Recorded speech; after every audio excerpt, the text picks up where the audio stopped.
वो जिंदा वो समझते थे ऐसे कि वो मर चुका है। यार हर छोटा बच्चा तंग करता है।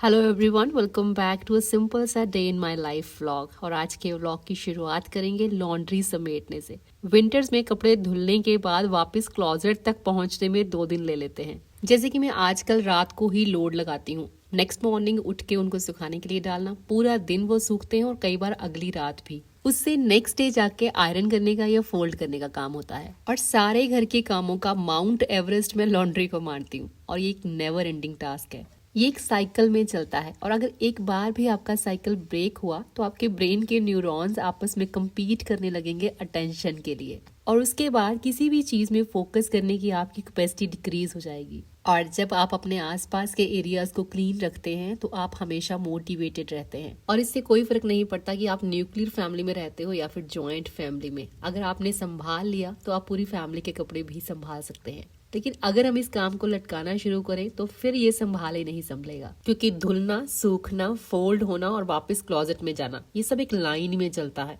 और एक भी चीज आप ब्रेक नहीं कर सकते। हर किसी का काम करने का सिस्टम डिफरेंट होता है, लेकिन मेरा मानना ये है कि किसी भी काम को इजी बनाने के लिए आपको एक रूटीन जरूर बनानी चाहिए और उस रूटीन के साथ स्टिक रहना बहुत जरूरी है। क्योंकि अगर आपकी कोई रूटीन नहीं है तो आप कभी भी उठ के कुछ भी करने लगते हैं, जिसकी वजह से आपकी काम की पूरी चेन ब्रेक हो जाती है और एंड ऑफ द डे आप फील करते हैं कि आप थक भी गए लेकिन दिन भी प्रोडक्टिव नहीं रहा।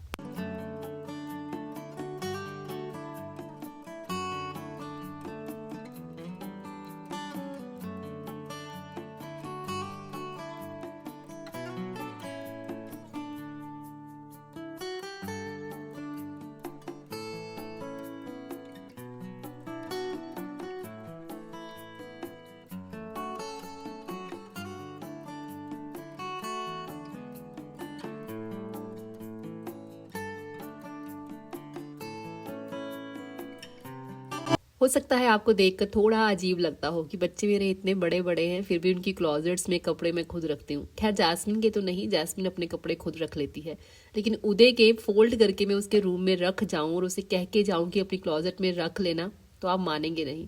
2 दिन तक कपड़े वहीं पड़े रहेंगे, लेकिन वो उठ के उनको क्लोजेट में नहीं रखेगा। लेकिन ये हमेशा से ऐसे नहीं था, काफी काम वो अपने खुद कर लेता था, लेकिन अब जैसे कि बोर्ड्स पास में आ रहे हैं, पढ़ाई का प्रेशर बढ़ता जा रहा है, तो मैंने नोटिस किया है कि अब वो काफी लेजी होने लगा है। तो आई कैन अंडरस्टैंड कि हाँ, थोड़ा प्रेशर उस पर ज्यादा है, तो मैं फिर ज्यादा उसे कहती भी नहीं हूँ। उसका रूम भी खुद ही क्लीन कर देती हूँ, उसके कपड़े भी उसकी क्लोजेट में सेट कर देती हूँ।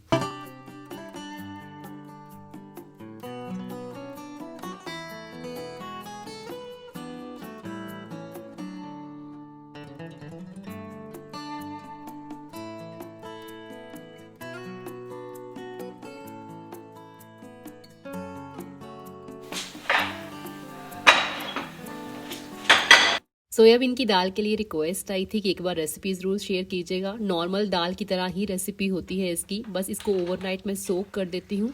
नेक्स्ट डे इसको बॉईल करना है थोड़ा सा सॉल्ट डाल के। एक विसल के बाद 20 मिनट तक लो फ्लेम पे और पकाना है and that's it.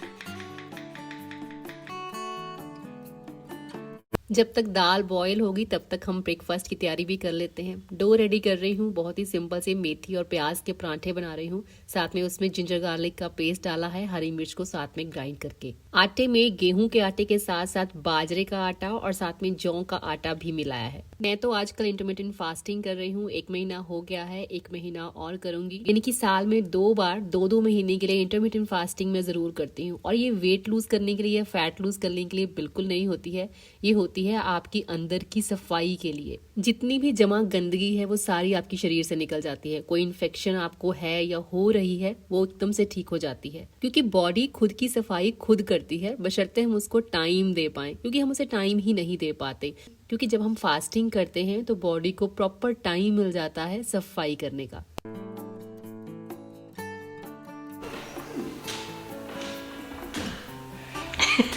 Leg day लगाने के बाद देखिए टांगों का बुरा हाल है और फिर भी वो सीढ़ी ले जाते हुए। I am proud of you बेटा। हाँ ठीक है, बड़ी अचीवमेंट कर दी। तो जैसा कि मैंने आपको बताया कि जैसे तड़का लगाते हैं हम नॉर्मल दाल को, वैसे ही सोयाबीन की दाल को भी तड़का लगता है। तो थोड़ी सी सूखी लाल मिर्च डाली है, कड़ी पत्ता डाला, हींग डाला है, जीरा डाल के, और नॉर्मल तड़का जैसे हम लगाते हैं अदरक लहसुन और हरी मिर्च का पेस्ट डाल दिया, उसको भून लेना है। उसके बाद इसमें हमने प्याज डाल देना है, प्याज को अच्छे से हम भून लेंगे। उसके बाद वही पाउडर मसाले जो भी आप इसमें डालना चाहते हैं और साथ ही टमाटर डाल देने हैं। अब टमाटरों को अच्छी तरह गलने तक हमने पका लेना है। उसके बाद आप चाहें तो इसको एज इट इज भी डाल सकते हैं, टमाटरों को ऐसे ही अच्छे से मैश कर लीजिए, लेकिन मैं हमेशा इसको ग्राइंड कर लेती हूँ जिससे कि जो ग्रेवी है वो काफी थिक बनती है और टेस्ट बहुत बढ़िया आता है। तो सोयाबीन को लेके काफी डाउटफुल होते हैं, खानी चाहिए कि नहीं खानी चाहिए, कहीं हार्म तो नहीं करती। तो मैं आपको एक सिंपल चीज कहूंगी, कोई भी चीज अच्छी है या बुरी है वो बाद की बात है, लेकिन आपके शरीर पर वो इफेक्ट कैसे करती है वो मेन चीज है। तो किसी के भी कहने पे कुछ भी खाना शुरू कर देना और फिर किसी और के कहने पे खाना बंद कर देने की बजाय आप उसे खुद ट्राई कीजिए और उसके इफेक्ट नोट कीजिए।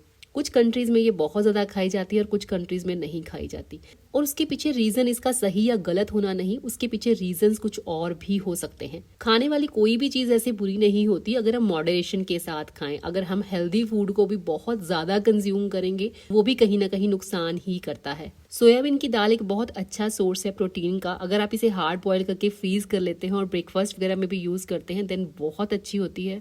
किसी वे में भी सही, लेकिन प्रोटीन की क्वांटिटी अपनी डाइट में जरूर बढ़ाइए, लेकिन साथ में एक्सरसाइज भी जरूर कीजिए। उदय ने कल लेग डे लगाया था तो उसके आज मसल में काफी ज्यादा पेन थी, इसलिए आज उसने जिम स्किप किया। तो सिर्फ मैं और जैस्मिन ही जिम आए हैं।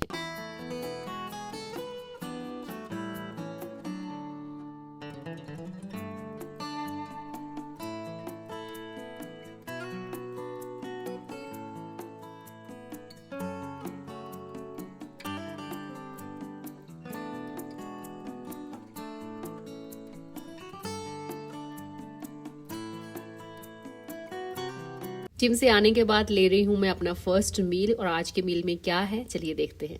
आज मैं अपने ब्रेकफास्ट में बना रही हूँ ओट मील और जैस्मिन ले रही है पीनट बटर सैंडविच। आप एक्सरसाइज कम करते हैं, ज़्यादा करते हैं या फिर नहीं भी करते हैं तो भी आपको एक गुड अमाउंट ऑफ प्रोटीन ज़रूर चाहिए। वेजिटेरियन लोगों को प्रोटीन की डेली रिक्वायरमेंट पूरी करने में ज़्यादा दिक्कत आती है। पीनट बटर एक बहुत ही अच्छा सोर्स ऑफ प्रोटीन है अगर उसमें एक्स्ट्रा एडेड शुगर ना हो। सो आजकल हम यूज कर रहे हैं वाओ लाइफ साइंस के पीनट बटर। आपने बहुत सारे पीनट बटर ट्राई किए होंगे but this peanut butter is unique as they are powered by sattu and super seeds. India में फर्स्ट टाइम ऐसे पीनट बटर लॉन्च हुए हैं जिसमें पीनट के साथ साथ सुपर फूड की वैल्यू भी है। फर्स्ट टाइम है कि मैं कोई ऐसा पीनट बटर ट्राई कर रही हूँ जिसमें शुगर की बजाय जैगरी का यूज किया गया है। ये nutrition rich creamy peanut butter 100% natural bold Gir peanut से बनाए गए हैं। Wow Life Science sattu peanut butter में पीनट के साथ साथ सत्तू भी ऐड किया गया है जो कि रिच है इन सॉल्युबल फाइबर, कैल्शियम, आयरन के साथ। इसमें पाम ऑयल, आर्टिफिशियल स्वीटनर या किसी तरह के कोई भी प्रिजर्वेटिव्स बिल्कुल भी नहीं है। और wow Life science crunchy super seed peanut butter में पीनट के साथ साथ watermelon seeds, sunflower seeds, chia seeds और पंपकिन सीड्स इंक्लूडेड है जो इसे और भी ज्यादा हेल्दी बना देते हैं ताकि आपको प्रोटीन के साथ साथ विटामिन ई, मैग्नीशियम और ओमेगा 3 भी मिल सके। इसका एक स्पून पीनट बटर आपको 28% प्रोटीन देता है। इतने सारे न्यूट्रिएंट्स एक साथ मिल रहे हो तो सिर्फ पीनट बटर के साथ एडजस्ट क्यों करें। तो आई थिंक अब कौन सा पीनट बटर लेना चाहिए ये सोचने की जरूरत नहीं है।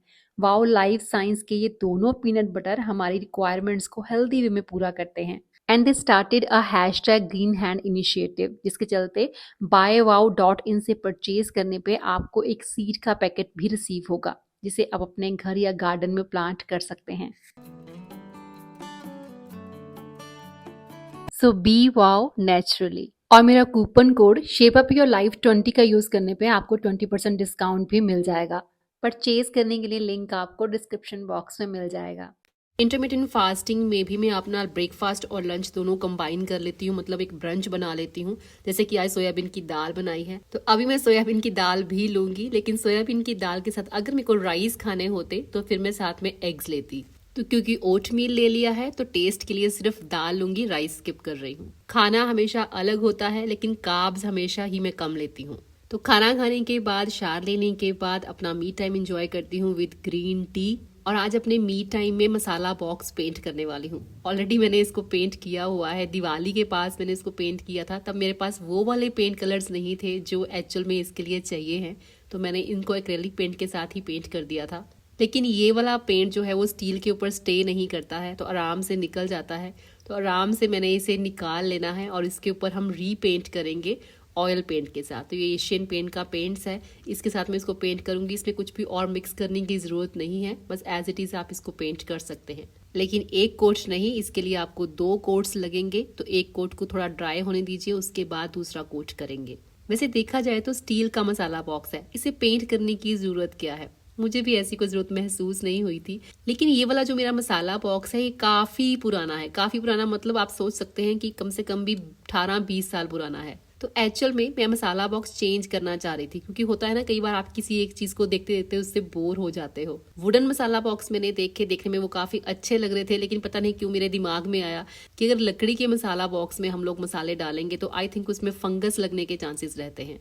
फिर मुझे स्टील के ही कुछ मसाला बॉक्स ऐसे नजर आए जिनको पेंट किया गया था। तो फिर मुझे लगा कि अगर मैं पेंटेड स्टील का मसाला बॉक्स परचेज करूं तो उससे बेटर है कि मैं अपने इसी मसाला बॉक्स को एक नई लुक दूं। तो मैंने इसी की लुक को रिक्रिएट करने की कोशिश की। तो बस इजी है, इसे पेंट करो, सुखाओ और यूज करो। जब आप इस लुक से भी बोर हो जाएं तो आप पेंट का कलर चेंज कर सकते हैं।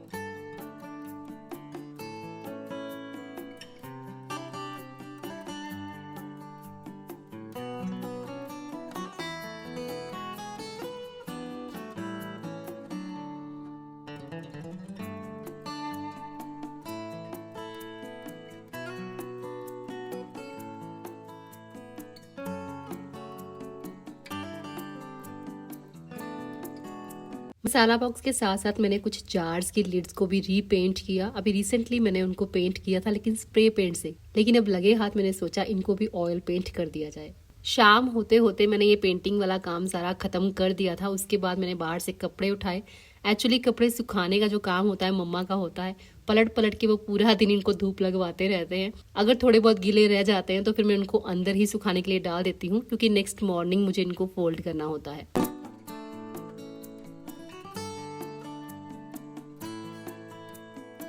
उसके बाद शाम को चाय पीने से पहले पहले मैं और कुलदीप जी मार्केट के लिए निकल गए। कुछ सामान मुझे लेना था। अपने रूम की 1-2 चीजों का मेकओवर करवा रही हूँ, जल्दी ही आपके साथ शेयर करूंगी। नया कुछ नहीं बनवा रही हूँ, सिर्फ रिपेयरिंग का काम करवा रही हूँ, और वो भी बेटर वे में ऑर्गेनाइज करने के लिए।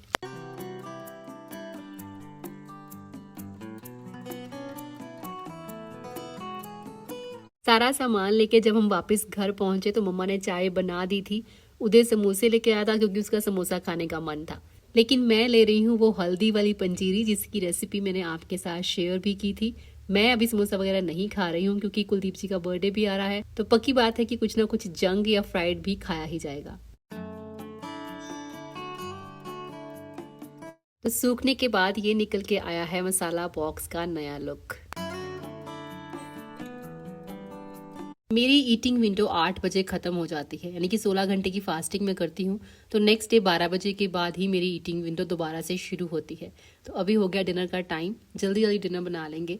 डिनर में बना रही हूँ आज lemon chicken with gravy. Recipe फिर किसी दिन शेयर करूंगी। आज की वीडियो वैसे भी काफ़ी लेंथी हो गई है। मेन मील्स मेरे 2 ही होते हैं। उसके अलावा मैं टी टाइम पे टी के साथ कुछ ले लेती हूँ, या फिर इंटरवल्स में अगर मैं स्नैकिंग करती हूँ तो बहुत ही हेल्दी खाती हूँ, जैसे ड्राई फ्रूट्स ले लिए, सीड्स ले लिए, या सैलेड की प्लेट ले ली, फ्रूट की प्लेट ले ली।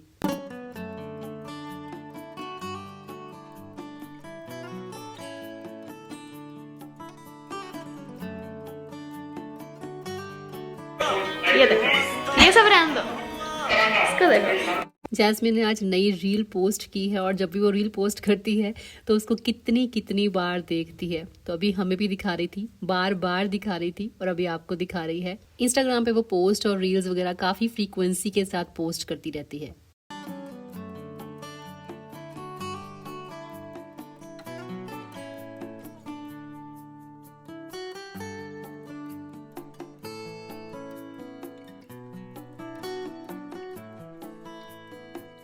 मम्मा सोडा पियेंगे? पानी है, पानी इसमें, सोडा नहीं है। श्रीतु सो जाओ। चल जब आप सो जाओगे तो हमें भी अच्छा लगेगा और आपको तो लगेगा ही, है ना? यस, सो जाओ। नीनी बोल करना सिखाया है आपने मेरे को नीनी? ऐसे ऐसे कर रहे हो और पूंछ भी हिल रही है। जैस्मिन की दादी कह रही है कि बीगल को जोई को दे दे, तो क्यों परेशान हो रही है, बहुत रिस्पॉन्सिबिलिटी है इसकी। राती चक्कर है, इधर जाओ उधर जाओ। मम्मा रोज सुबह मेरे को बोलते हैं तू 2 बार उठी थी रात को और तू इतने बजे उठी थी रात को। मैं क्या हाँ सही बोला। उनका रूम साथ साथ में तो पता चल जाता है। रात को 3 बजे जोई के पीछे भाग रही होती हूँ बेड में। यार हर छोटा बच्चा तंग करता ही है, चाहे वो ह्यूमन का हो चाहे पेट का। थोड़ा नहीं, बहुत ज्यादा करता है ये। टफो क्या तरीका है ये? नो एलेक्जेंडर द ग्रेट था ना, जो कॉन्करर था बहुत बड़ा, तो उसको बहुत स्ट्रॉन्ग, पावरफुल, ब्रेव वगैरह तो मानते थे। कुछ लोग बोलते हैं कि उसको मैजिकल पावर्स थी, क्योंकि तभी इतना बड़ा मतलब वॉरियर था वो। तब बढ़ा चढ़ा के बोला गया, इन्फ्लेट करा गया उस चीज़ को। जब उसकी डेथ हो गई थी तो 6 दिन तक उसके मरने के बाद कोई डिग्रेडेशन नहीं आई थी उसकी बॉडी में। जैसे वो मरा वैसे ही रही उसकी बॉडी, जैसे एक नॉर्मल बंदगी होती है। बट वो बाद में उस पर गेस लगाया अभी ये डॉक्टर्स ने कि उसको एक रेयर डिसीज थी जिसके अंदर हमारे खुद का इम्यून सिस्टम हमारे नर्वस सिस्टम को अटैक कर देता है। जैसे उसकी डिग्रेडेशन इसलिए नहीं हुई क्योंकि वो मरा नहीं था। मरा नहीं था? हाँ, वो 6 दिन तक वो जिंदा था, उसकी बॉडी ऐसे ही लड़ रही थी उस अपनी इम्यून सिस्टम से ही। उसने रिस्पॉन्ड करना बंद कर दिया था, क्योंकि उस टाइम पे डॉक्टर्स चेक कैसे करते थे कि बंदा जिंदा कि नहीं, क्योंकि सांस ले रहा है कि नहीं, बंद कर दी थी। ठीक, वो पता नहीं लगेगा उनको पल्स, अगर वो पल्स चेक करते तो उन्हें पता लगता है भाई चल रहा है, ठीक है, उनको पता नहीं लगा। तो 6 दिन तक वो जिंदा था। जब उसको डीम कर दिया था कि मर गया है, उसको डाल दिया कॉफिन के अंदर सब, उसको पता भी नहीं लगा। वैसे ऐसे भी नहीं आप बोलोगे कि उसने सफर करा बहुत, है ना, वो कुछ उसको पता भी नहीं लगा होगा, ठीक है, पर वो 6 दिन तक वो जिंदा था, वो समझते थे ऐसे कि वो मर चुका है। हमारी बॉडी ही हमें प्रोटेक्ट करती है, वही हमें और हमारी बॉडी एक टाइम पे हमारी एनिमी बन जाती है और हमें सबसे खतरनाक एनिमी। जब एलर्जिक रिएक्शंस आते हैं किसी को, तो आपकी बॉडी किसी बीमारी से कितने महीनों तक लड़ सकती है, पर एलर्जिक रिएक्शन आया यानी कि आपकी इम्यून सिस्टम ने आपको अटैक करना शुरू कर दिया। 15 मिनट का टाइम होता है, 15 मिनट में समझ लो मतलब काम हो जाएगा। ये चीज करने के लायक हो, पर इंसानों को बनाया तुम कुछ भी कर सकते हो। अगर इंसान को पता ही नहीं है जब करना क्या है, पता हो कि उसे करना क्या है। आप अपने दिन को पहले प्लान कर लो, मतलब बिफोर डे स्टार्ट्स आप ज्यादा प्रोडक्टिव होगे। तो सोते टाइम ना गिल्ट नहीं होगा। हाँ, चाहे आप पूरे दिन थक गए पर आपको था कि मैंने अच्छा किया, मैंने वेस्ट नहीं किया दिन। डे टाइम तो कभी ऊपर नीचे हो भी जाता है, लेकिन डिनर हम सब साथ करते हैं और बहुत सारी बातें भी करते हैं। और लास्ट में कुलदीप जी मम्मा को छेड़ते हुए, उन्हें याद करवाते हुए कि कल मेरा बर्थडे है और कल तू मेरे साथ डांस करेगी, और मम्मा का रिएक्शन आप देख सकते हैं। चलिए, मैं मिलूंगी अब आपसे नेक्स्ट वीडियो में। Till then bye bye, take care and stay healthy.